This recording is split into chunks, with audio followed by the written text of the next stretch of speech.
Hello. Ho ho. There's a lot of dirt coming off this guy. Cemetery What the of hell? Ash. Hello, everybody. This is Deathbringer57 here. I'm actually here with another good man of mine, your ex-best friend, aka Tim. I And like mechanical boobies. yeah. You're probably sitting here wondering, oh, geez, is this another Dark Souls video? What the hell, man? Haven't we done enough of these? Yeah. No, we haven't. Get over it. No. Well, okay. Honestly, I just wanted to do one last thing of Dark Souls, which is episodes or a series from start to finish. You want to because do an episodic series? Yeah, I've done live streams of me plowing through this game, but you know this one's different. There's a lot of things I want to come over. There's like boss bios I would like to go through. Characters that you meet and everything else like that. And Tim's gonna be here to help me because I know a lot about this game, but he knows just as much as I do, and some parts that I don't know he does, and what he doesn't know I know. Counters it well. Yeah, we kind of cancel each other out, so it works. And yeah, so this is going to be an episodic series. We're starting with the tutorial, so we're just gonna... what you would like to normally call, for them Dark Souls lovers, episodic. No. Okay, so you guys basically know how to play and everything, or you should if you played any Dark Souls game. If not, you've seen me play this millions of times. It's whatever. Anyways, you go right over here, and there's actually a soul. This is one no one ever grabs. No one. So some YouTubers will be like, oh, you know, we have grabbed it, or some people might have. Just stop. You grabbed it once. Once only. And yeah. Like the whole thing is, there can only be one! Right? Okay. Right here is the Ashen Estus. This is how you run your mana bar. In a way. If you run out of mana, the Ashen Estus will replenish it. Pretty simple. How the bars work, I really shouldn't have to explain this to you, but I'm going to anyways. The red bar will be your health, or vigor. The blue bar is your mana, and the green bar is your stamina. Now that's out of the way, boom, done. You're not kids anymore. Congratulations. So... It's like bing bam boom, you hit puberty now. Yeah. So anyways, you're just gonna watch me kill some mindless hollows really quickly. Ow! Fucker. Only go this way if you're either ballsy enough or you play this game enough to where it doesn't really matter.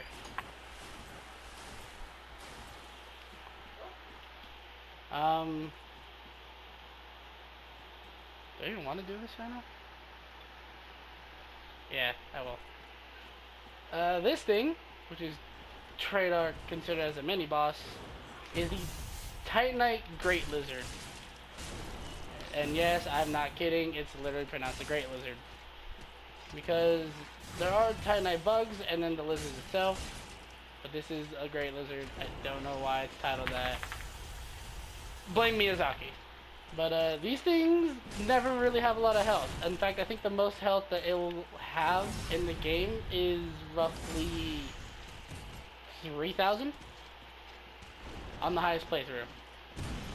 These things, however, the reason why it looks like it's taking forever and why I'm not doing a whole lot of damage is because their defense is stupidly high. Like, sorry, phone. How dare you go off. It is absurdly high, and I don't know why exactly, but I guess it's because all the crystals, you know. I'll just answer myself right there. It's because they got high, Alex. No. God damn, I died as You died, you scrib. Alright, I died on the lizard. Oh god. Oh no. I feel really bad now because I died in the tutorial. Just kidding, a lot of people do. Which isn't bad. I'm not gonna say if you died in the tutorial, you know, it's gonna be the end of the world.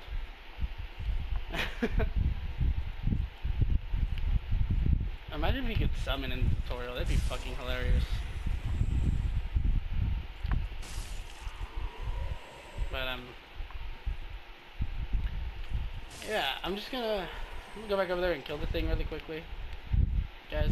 So, hey, stop it. So sorry if you're literally just watching the same thing over. But I want it dead.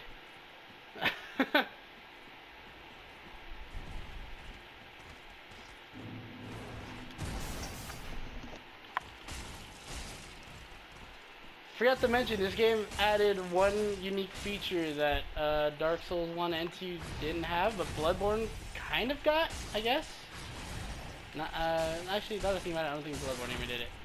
But guard breaking on enemies and bosses. Now, normally this was a thing in Dark Souls 2 and Bloodborne where you could break someone's guard in PvP or a humanoid enemy and get a riposte and, you know, do a lot of damage. This game, they did it a lot different because there are some enemies you can't parry, but you can break the guard of and get a parry. Even on bosses, you can do this, which makes the game a bit easier, I suppose. If you want to word it like that. Oh, 4,000. But, yeah. That's all I wanted to go over there for, is just soul. So, sorry about that. Just gonna slowly go through this water. I should have grabbed some water with me, actually. It would have been great. Anyways, I'm going to just kind of blow through the tutorial until we get to the boss. There isn't much significance in here. I think there's one specific find that you might want if you're having trouble. But, yeah. Resting at your first bonfire will also get you the gesture rest. A gesture I never use. I don't even think Tim uses it. I don't know. I don't know how this works with him. But nonetheless, I feel good about /19. If you come this way, oh, sir, we can talk about this, sir. Oh, really? Twice? Jesus Christ, that could have ended a lot easier. If you had done this way, make sure not to run off, by the way. Just remember, Alex, swish and flick. No. Swish and run over here. Kill this guy with crossbow because no one likes him. You will find fire bombs. Fire bombs were your lifeline in Dark Souls 2. Yes. Now, anyways, approaching this way, you'll just find this. I'd like to say though, I have killed somebody with the rope firebomb in PvP on Dark Souls 3.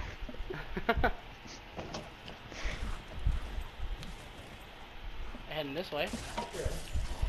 Killing that guy anyways. Fuck that guy. And this way. You're going to hear and see the first bio. You're going to hear from me and Tim. So get ready to get this one explained. Walking through this guy. He's not pretty fucking dormant. But you can remove the thing from his chest. Let me see if I have the settings set up properly.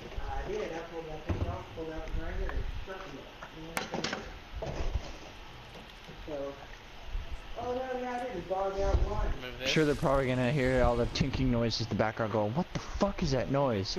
For those people that are wondering that, I'm doing dishes. This is YourExbestfriend. The first time Dark Souls implemented a tutorial boss that actually gave people tons of trouble.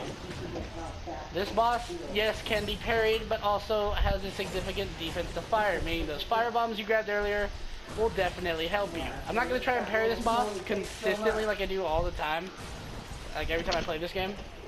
So I'm actually going to fight him legitimately. But He is stupid easy to parry. yes, running his So we're gonna running his play stats through the noob bio, style. this boss only has about I believe 1,000 health. Meaning the fight isn't. No, he has 500 health. Sorry. Meaning this fight isn't too significantly difficult if you're a series veteran. If you are not, then this fight is kind of a challenge. Anyways, Yeah. hitting at the phase 2, he'll release something called the Pus of Man, where he gets a lot more stronger and a lot more difficult. This boss isn't super hard. I want to word it like that. It means the fact of if it's huge, hide behind its butt and beat it to death. Yeah. But its main weaknesses is hiding behind it and hitting it with melee or hitting it with fire. That's what the fire bombs are for. If you peg it with a fire bomb, it starts to freak out and flail sporadically, leaving it open for you to do a critical multiplier of damage to it until it recovers. There you go, and that's the tutorial fight. It's not a hard fight, like I said. A lot of people like to use Pyromancer. A lot of people who blow through the game or who have yet to play this game should realize that this boss, you'll basically beat it either first try or within 5 tries, because he's not significantly hard. It's all about keeping a calm, collected mind and paying attention to his movements. If you can determine his movements and his attack patterns, you won't have a single issue fighting him. Yeah. I can't seem to fight a spear guy to save my life though. It's always going to be difficult to fight a boss though. It's always going to be hard to not get hit by the boss because you either get too confident, too cocky, or you just don't have 100% focus. If you draw a panic, a fight will be hard in this game. Yeah. While it is very easy for people to draw panics, especially while in PvP, we're not going to be talking about that in this game. I just want to alert that now. Yeah, it's very bad to panic when you play Dark Souls. I'm just going to alert that now, though. I'm not going to be doing PvP. I'm not going to be mentioning any forms of PvP, except for when it comes to, say, covenants or areas. And yeah, and if the PvP decides to run into us in the middle of an episode, we will show it, but we are not going to endorse and trying to have it happen. If it happens, it happens. It's part of Dark Souls gameplay when you're playing in online mode of just being randomly invaded. Right. So, a neat little trick I'm going to show you guys. You can run up the stairs over here, and you go to this giant tree thing. A seed of a giant tree is yet to fall. This item poses significance. There's an item you can get from this tree. It is called the seed of a tree giant. What it does is it allows the open world enemies to attack invaders. You will only get one every time you get invaded, but there's a 30-minute cooldown every time. Back in the days when Dark Souls 3 wasn't nerfed, this seed was actually very, very useful at taking out invaders who would run away and hide behind mobs of enemies and everything like that. I can't make this And jump. it lasted forever. And it lasted for about 30 minutes.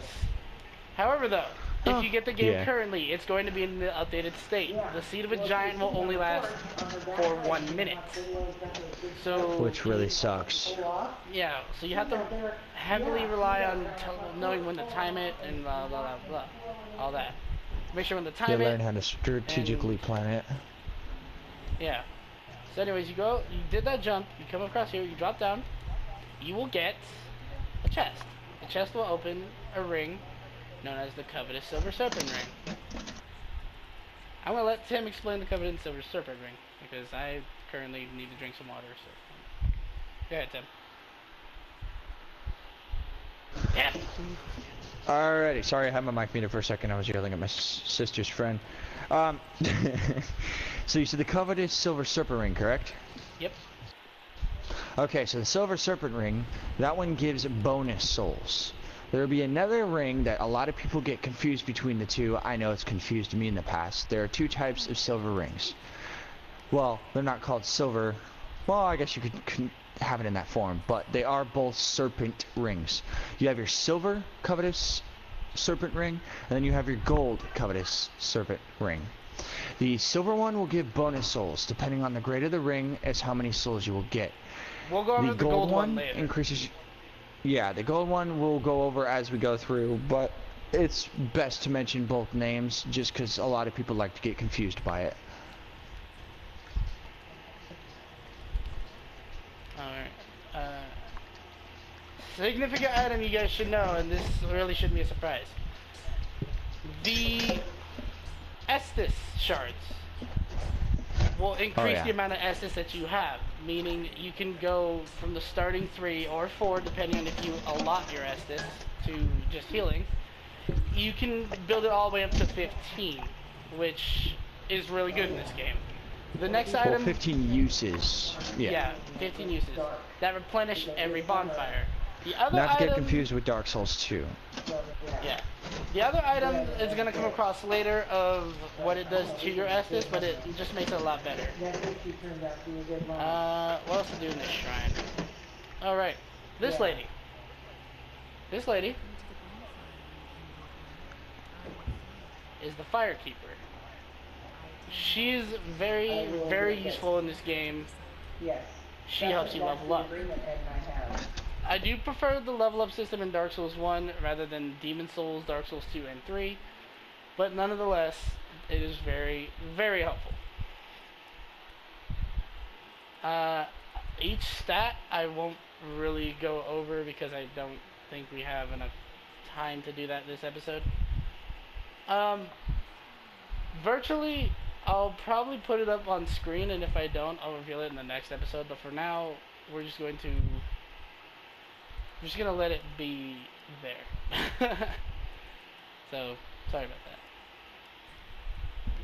We're gonna level up to 14, and unfortunately, we're going to end the episode here. We're gonna make this one pretty short, guys, but in the next episode, we will be scaling through the high wall of Lothric. So, enjoy and see you next time.